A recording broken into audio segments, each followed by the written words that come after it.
نحمده ونصلي على رسوله الكريم اما بعد فاعوذ باللہ من الشیطان الرجیم بسم اللہ الرحمن الرحیم۔ خلیفہ دوم حضرت عمر فاروق رضی اللہ تعالی عنہ کا مختصر تعارف چل رہا ہے۔ حضرت عمر فاروق رضی اللہ تعالی عنہ کی شان قرآن مجید میں، آپ رضی اللہ تعالی عنہ کی شان میں قرآن مجید کی 17 آیات نازل ہوئی ہیں، جن میں سے چند کا ذکر کیا جاتا ہے۔ نمبر 1، آپ بار بار یہ آرزو ظاہر کرتے تھے کہ مقام ابراہیم کو مصلی بنایا جائے۔ آخر قرآن مجید میں حکم آ گیا کہ مقام ابراہیم کو مصلی بناؤ۔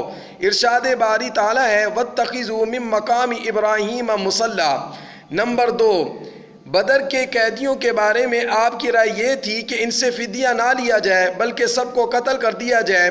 آخر آپ کی رائے کے مطابق قرآن مجید میں حکم نازل فرما دیا گیا۔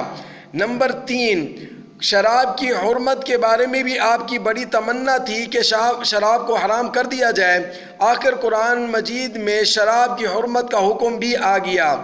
نمبر 5، منافقین کی نماز جنازہ پڑھنے سے رسول خدا صلی اللہ علیہ وسلم کو روکا کرتے تھے۔ آخر قرآن مجید میں حکم نازل کر دیا گیا۔ اللہ رب العزت نے حضرت عمر فاروق رضی اللہ تعالیٰ عنہ کی شان کو اس طرح واضح کر دیا کہ قرآن مجید میں 17 جگہ پر آپ کی آرزو اور تمنا کے مطابق حکم نازل فرما دیا۔ اللہ رب العزت ہم سب کو حضرت عمر فاروق رضی اللہ تعالیٰ عنہ سے سچی محبت نصیب فرمائے۔